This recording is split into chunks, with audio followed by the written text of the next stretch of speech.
3, 2, 1, cut.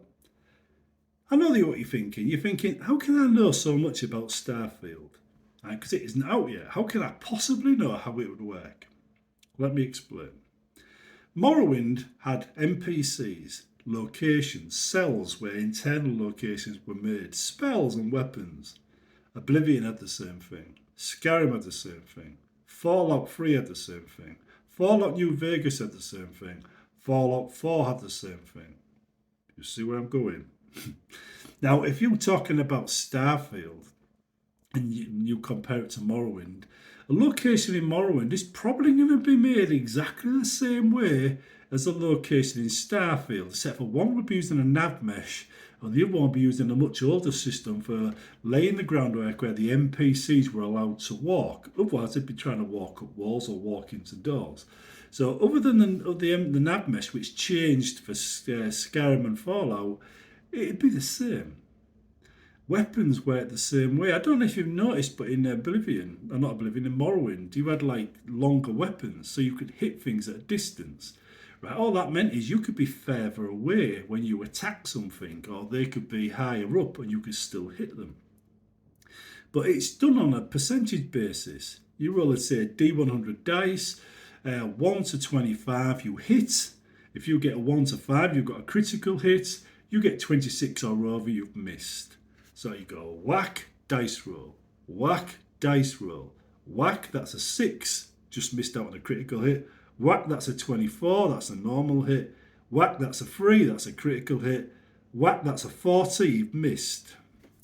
In later games, the act of whacking, every time you got a hit, the character would stagger back, right? That's because the hit links to code saying you got a hit, stagger.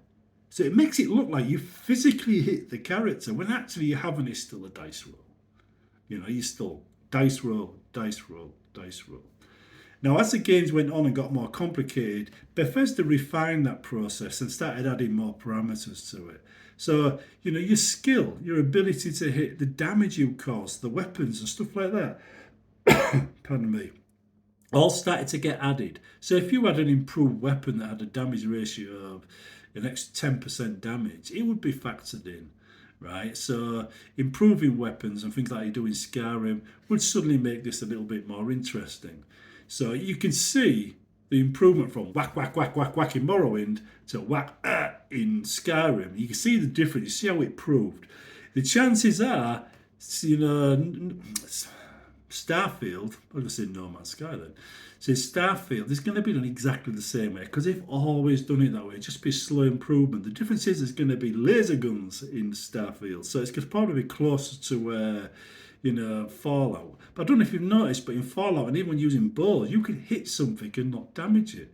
That's because whilst you can physically hit them with the animation, you've got a 50 or a 60 on your dice roll, right? So, but it'll probably work exactly the same way again.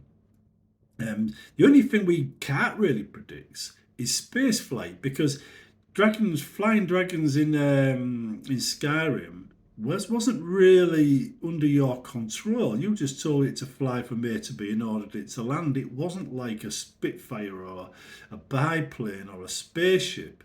That's going to be new to Bethesda. That's something they're adding that's brand new to their series. So that's going to be a new element of their games that any modders will have to learn.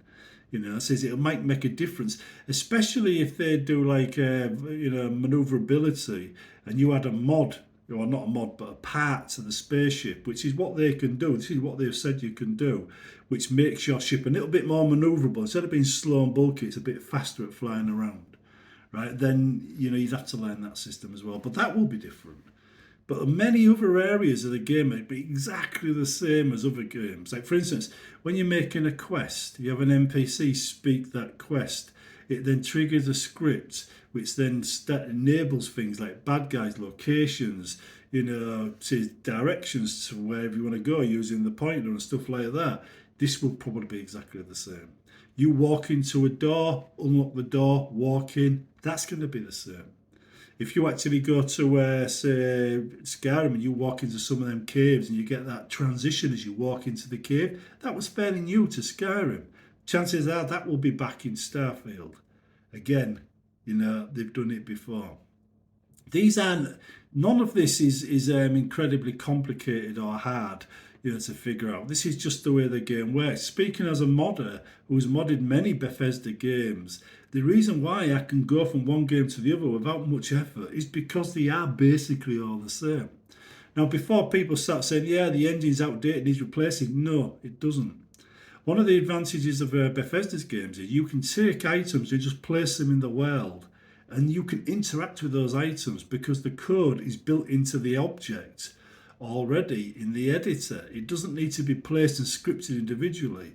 Many of these middleware packages, that's things like the Creation Kit, the Unreal Engine, the things you edit to make your worlds, so it needs you to do something specific and more complicated when you add each item to the world. So you can't just go bang, bang, bang like you can with the Creation Kit. You've got to go bang, edit, edit, edit, edit, script, that's done.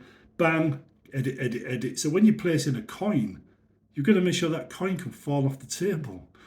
Edit, edit, edit. Where in Bethesda's game, you just drop it and you could blow it off the table with a shout. So yeah, the engine is already very good at what it does. It allows us to interact with the whole world. There are very few engines out there that do allow that. So Bethesda's game engine is incredibly advanced for what it does, even though it's quite old. And Bethesda's slow improvements to the engine are why it's managed to keep pace and hasn't become totally irrelevant. Because like I said in the previous example, with the swords of Morrowind, 24%, that's a hit, 26%, that's a miss. They've vastly improved that system to now make it look a lot more realistic now. And I don't know if you've noticed on these other games, hack and slash games you see, especially the console ones, when you're flying around like some ballerina with swords in each hand. I mean, are you actually hitting anything? I mean, they're using the same system. It's just not very convincing, because it's like, look, I'm spinning around with a katana. So, Bethesda's engine is actually quite good. And it really doesn't need changing. It just needs updating from time to time with new technologies and things like that. And over the years, many bugs have ended up being fixed because the code that was buggy has been completely replaced by new code, not because Bethesda went out of the way to fix it. So these updates are quite important. Anyway, hope that explains a few things. Starfield is going to be very similar to other games in the way it's made. I'm pretty sure of that. This is where I get my confidence from when I'm speaking of Starfield. I'm an experienced modder. I know how all their games work. It doesn't take much of a leap for me to understand how Skyrim's going to work. See you in the next one. Did I say Skyrim? I meant Starfield's going to work. See you in the next one.